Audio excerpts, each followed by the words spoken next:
Bonjour à tous, bienvenue dans cette matinale. Depuis son accession à la primature, c'est la première fois que Patrick Kachi est face à la presse nationale et internationale. Des sujets qui touchent au quotidien des populations abordées, de la politique à la santé, en passant par l'économie. Le Premier ministre a eu une réponse à chaque question. Alexis Ouedraogo. Face à la presse, Patrick Kachi insiste sur une nécessité, celle de l'adhésion des populations à la vision d'une Côte d'Ivoire solidaire. Développer un pays, ce n'est pas l'affaire d'un gouvernement seul. Ce n'est pas l'affaire d'un président de la République seul. C'est l'affaire de tous. On a besoin de l'adhésion. L'adhésion à la vision, à la politique du président de la République. L'adhésion à l'engagement des ministres, que les populations croient que c'est possible, que les populations croient en elles-mêmes, qu'elles aient foi en leur pays. Alors le travail qu'ensemble nous allons mener va aboutir. Une adhésion qui peut être rassurée par la mise en œuvre du plan national de développement, dont l'objectif reste précis. Le souci du président, c'est que chaque Ivoirien puisse avoir accès aux biens sociaux nécessaires à sa vie. Et toutes ces choses qui font que, je dirais, on a envie de vivre et qu'on a le sentiment qu'on mène une vie décente.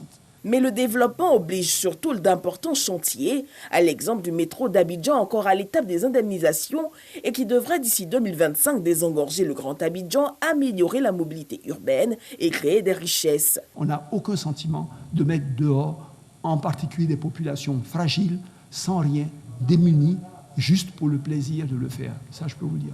Tous les efforts sont faits par nos services pour le faire dans les règles de l'art. Maintenant, comme tout processus, on se heurte à des difficultés et face à ces difficultés, il faut trouver des solutions. Autre point abordé, celui de l'emploi des jeunes. Chaque année, plus de 400 000 d'entre eux, diplômés ou non, sont sur le marché du travail pour une administration publique qui ne peut en absorber qu'entre 15 à 18 000. Seule l'alternative donc, le secteur privé que le gouvernement veut rendre fort. 70-80% des jeunes ont le sentiment que l'emploi, c'est dans l'administration. Je ne sais pas. Dès qu'il y a un concours, tout le monde, allez, c'est ça. On veut aller à l'INFAS, l'INFES, et le CAFOP, l'ENA. C'est-à-dire, c'est le travail des jeunes. Non. Dans un monde normal, ce n'est pas l'administration.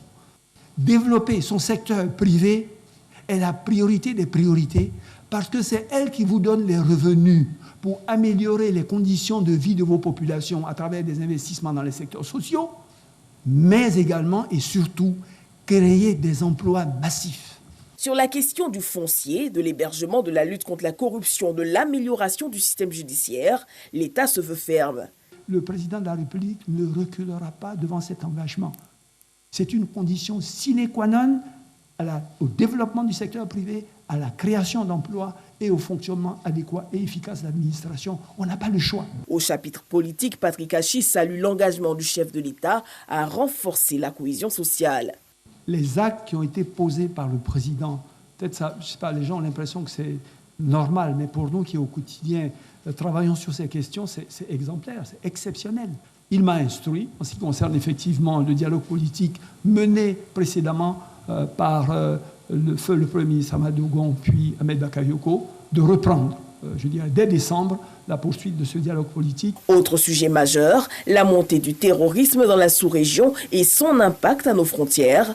Patrick Kachi se veut rassurant sur les dispositions prises pour sécuriser les personnes et les biens. Les Ivoiriens peuvent être rassurés que son Excellence, Monsieur le Président de la République, Monsieur le ministre d'État, ministre de la Défense et toute l'armée ivoirienne sont à pied d'œuvre sur cette zone nord. Un peu plus de 2 heures. C'est le temps qu'aura tenu cette conférence. Rendez-vous est donné pour un nouveau bilan dans quelques mois. Et à l'issue de cette conférence, quelques membres du gouvernement ont exprimé leur ressenti. Très belle conférence de presse qui a permis de faire le point de l'action gouvernementale.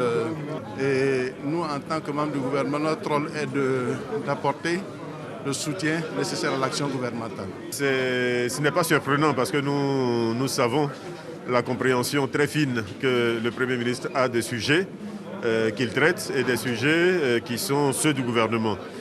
Le Premier ministre a une volonté forte de faire avancer les choses, ce qui, pour nous, ministres, est un élément de facilitation. Nous savons toute l'énergie qu'il y met, nous savons la détermination qu'il y met.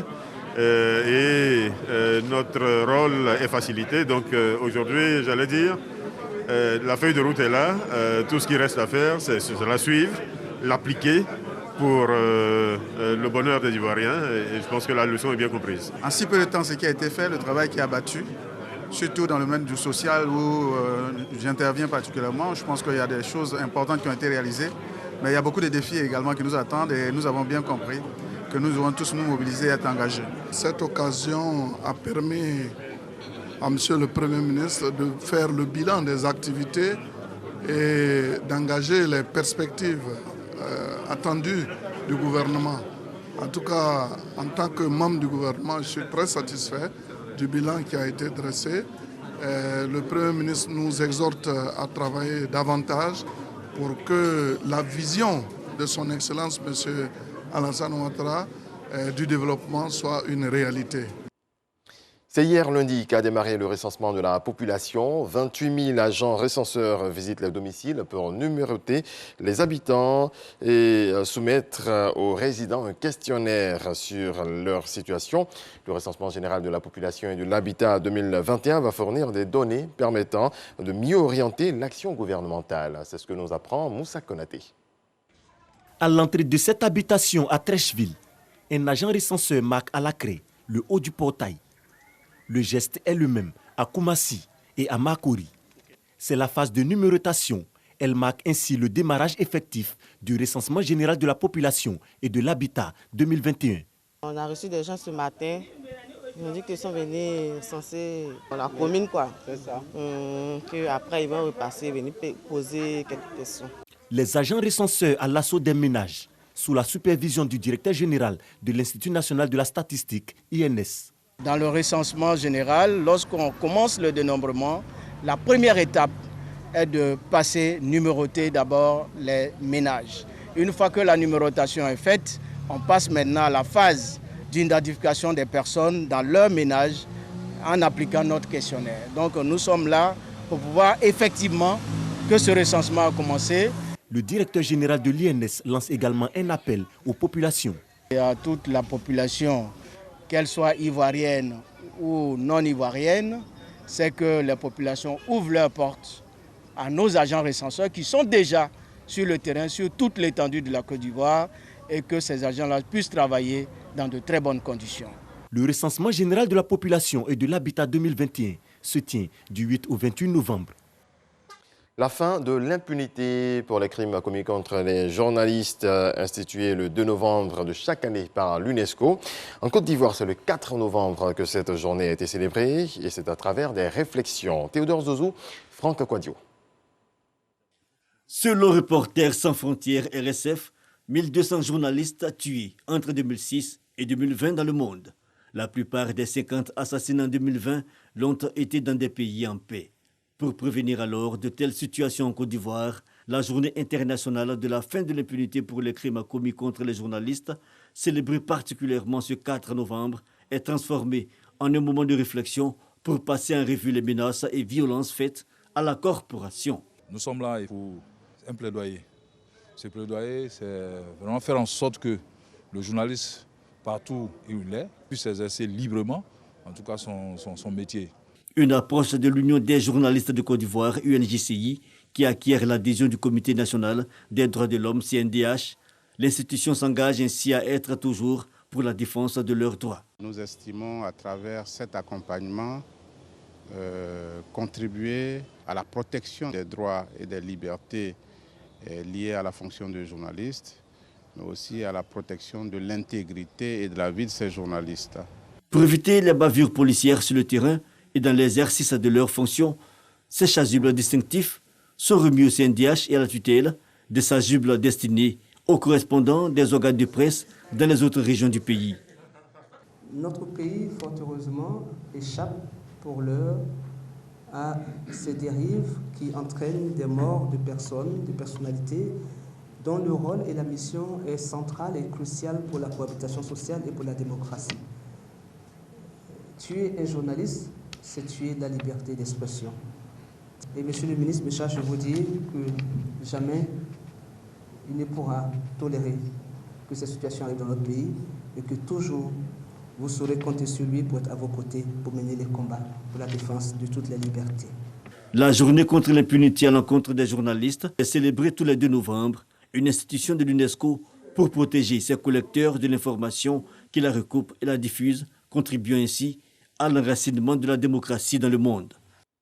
Un mot de culture. Avagou, village situé à 6 km de Jacquesville, a sacrifié pendant une semaine à la cérémonie de sortie de la génération Omankron. 7 jours rythmés par des rituels traditionnels et épreuves physiques pour attester la maturité des membres de la génération.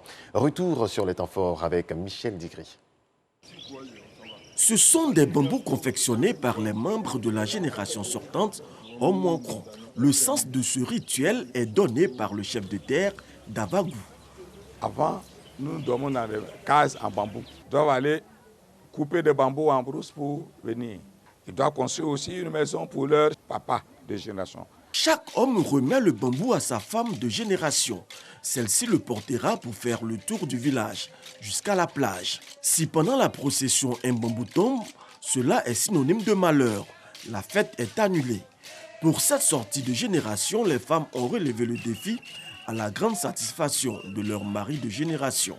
Le mari de génération, ce n'est pas un mari en tant que tel, c'est un frère. Vous faites tout sauf le sexe. Parce que si vous partez au sexe, il y a un malheur qui va vous frapper.